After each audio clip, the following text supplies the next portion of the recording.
bonsoir à tous. Le top 14, toujours aussi passionnant, toujours aussi incertain, aussi complexe qu'une équation. 9 prétendants, 6 inconnus, 6 élus pour la phase finale. Combien allons-nous en connaître ce soir? Vous allez le savoir en regardant le programme de cette avant-dernière journée de la phase régulière. Dans quelques instants, effectivement, nous repartirons à Mayol. Mayol qui était avec son choc incandescent et qui a bouillonné aujourd'hui pour porter en triomphe l'enfant du pays, l'enfant de la rade, Pierre Mignoni. 43-12, victoire bonifiée. Nous y reviendrons dans un instant. Et parce que c'est la fête à Mayol. Mayol a vaincu Perpignan et donc Pierre Mignoni, le futur retraité, faisait la fête, faisait lui-même son petit pilou-pilou.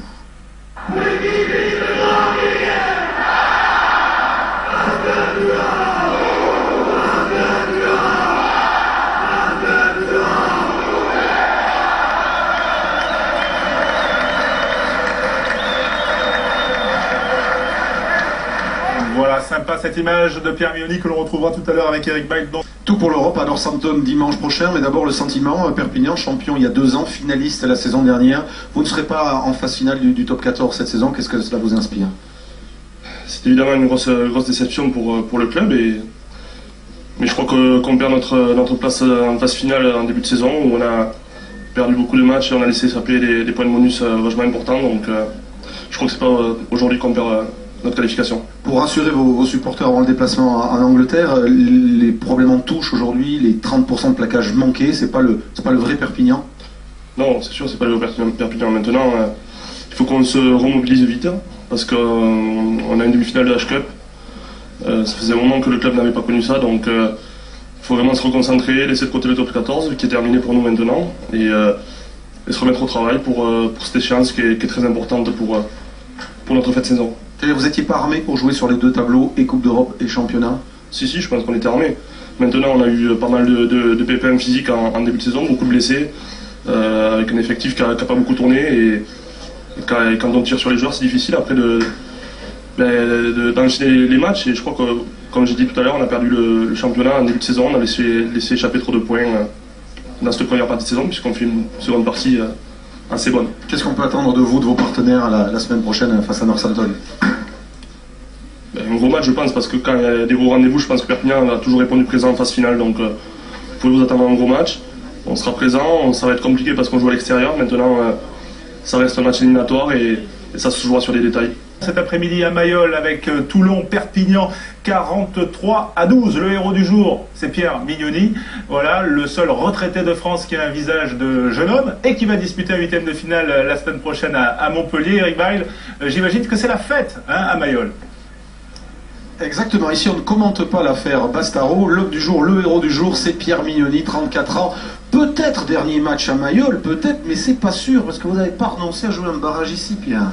Oui, tout à fait. Non, on a à cœur d'espérer gagner la semaine prochaine. Dans 15 jours à Montpellier, match décisif, et puis match décisif. Et si par bonheur on gagne, on peut éventuellement jouer une quart à domicile. Alors quand même, aujourd'hui, on a fait comme si c'était votre dernier match et vos partenaires et le public vous ont réservé un hommage émouvant avec un t-shirt d'abord. Merci. Pierrot, comment vous avez vécu, vous avez ressenti tout ça? Non, c'est vrai, c'est beaucoup d'émotions. C'est un club où j'ai commencé ma carrière, on le sait, et voilà, finir ici, c'est quelque chose de fabuleux. Il y a un public extraordinaire. Quand vous rentrez tout seul là? Ouais, en fait, je m'attendais à rien parce que, bon, pour moi, on a encore un match à jouer ici. Et voilà, donc c'est beaucoup d'émotions.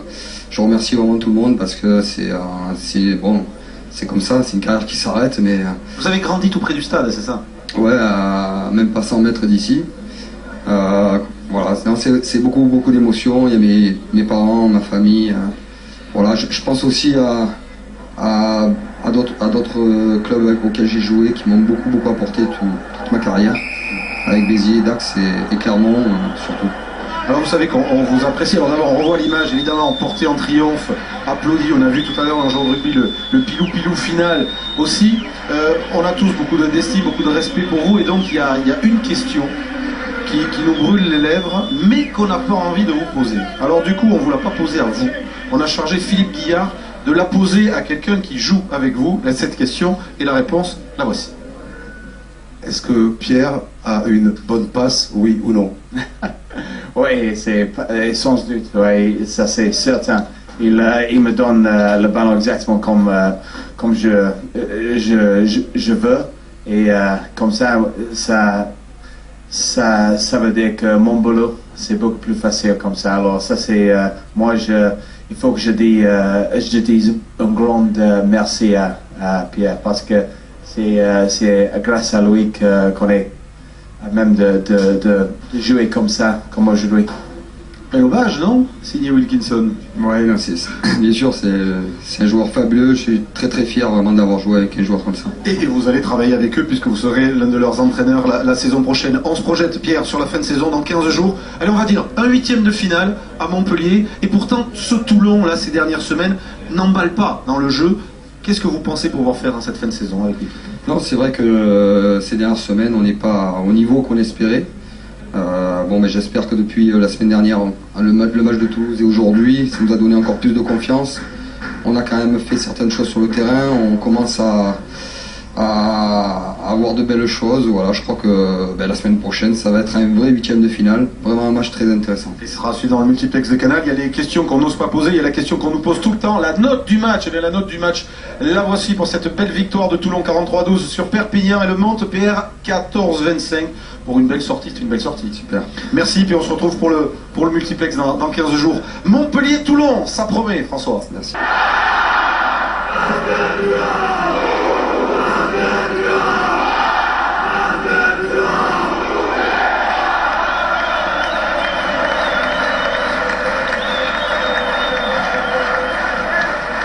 Voilà, sympa cette image de Pierre Mignoni que l'on retrouvera tout à l'heure avec Eric Bailly.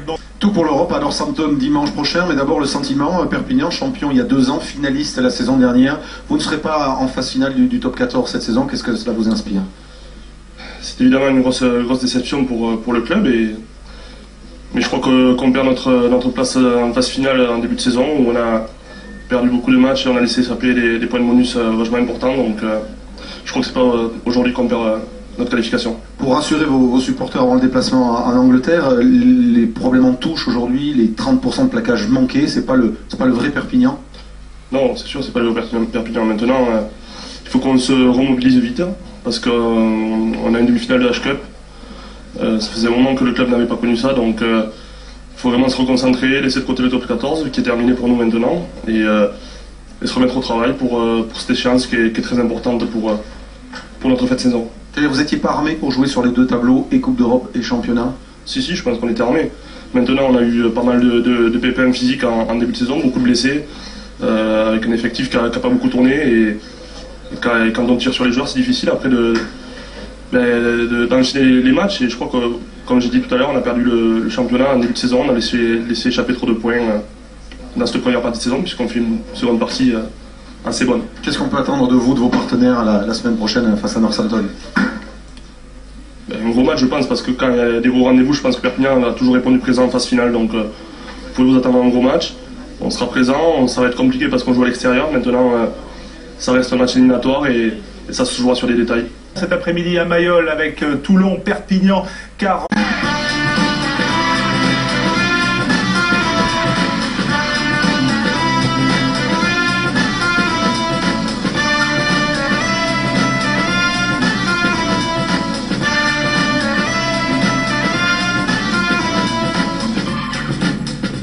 Bonsoir à tous, le top 14, toujours aussi passionnant, toujours aussi incertain, aussi complexe qu'une équation, 9 prétendants, 6 inconnus, 6 élus pour la phase finale. Combien allons-nous en connaître ce soir? Vous allez le savoir en regardant le programme de cette avant-dernière journée de la phase régulière. En quelques instants, effectivement, nous repartirons à Mayol, qui était avec son choc incandescent et qui a bouillonné aujourd'hui pour porter en triomphe l'enfant du pays, l'enfant de la rade, Pierre Mignoni, 43-12, victoire bonifiée, nous y reviendrons dans un instant. Parce que c'est la fête à Mayol. Mayol a vaincu Perpignan et donc Pierre Mignoni, le futur retraité, faisait la fête, faisait lui-même son petit pilou-pilou. Ouais, en fait je m'attendais à rien parce que pour moi on a encore un match à jouer ici et voilà, donc c'est beaucoup d'émotion. Je remercie vraiment tout le monde parce que c'est comme ça, c'est une carrière qui s'arrête, mais vous avez grandi tout près du stade, c'est ça? Ouais, à même pas 100 mètres d'ici. Voilà, c'est beaucoup d'émotions. Il y a mes parents, ma famille. Voilà, je pense aussi à d'autres clubs auxquels j'ai joué, qui m'ont beaucoup apporté toute ma carrière, avec Béziers, Dax et Clermont surtout. Alors vous savez qu'on vous apprécie, alors d'abord on revoit l'image évidemment porté en triomphe, applaudi, on a vu tout à l'heure dans le jour de rugby le pilou final aussi. On a tous beaucoup d'estime, beaucoup de respect pour vous, et donc il y a une question qui nous brûle les lèvres, mais qu'on n'a pas envie de vous poser. Alors du coup on ne vous l'a pas posée à vous, on a chargé Philippe Guillard de la poser à quelqu'un qui joue avec vous, cette question. 33-12, le héros du jour, c'est Pierre Mignoni. Voilà, le seul retraité de France qui a un visage de jeune homme et qui va disputer un huitième de finale la semaine prochaine à Montpellier. Eric Weil, j'imagine que c'est la fête à Mayol. Exactement, ici on ne commente pas l'affaire Bastaro. L'homme du jour, le héros du jour, c'est Pierre Mignoni, 34 ans. Peut-être dernier match à Mayol, peut-être, mais c'est pas sûr, parce que vous n'avez pas renoncé à jouer un barrage ici, Pierre. Oui, tout à fait. Non, on a à cœur d'espérer gagner la semaine prochaine. À 15 jours à Montpellier, match jours, décisif. Pardon, et puis match décisif. Et si par bonheur on gagne, on peut éventuellement jouer un quart à domicile. Alors quand même, aujourd'hui, on a fait comme si c'était votre dernier match, et vos partenaires et le public vous ont réservé un hommage émouvant avec un t-shirt d'abord. Merci. Pierrot, comment vous avez vécu, vous avez ressenti tout ça? Non, c'est vrai, c'est beaucoup d'émotions. C'est un club où j'ai commencé ma carrière, on le sait, et voilà, finir ici, c'est quelque chose de fabuleux. Il y a un public extraordinaire. Quand vous rentrez tout seul,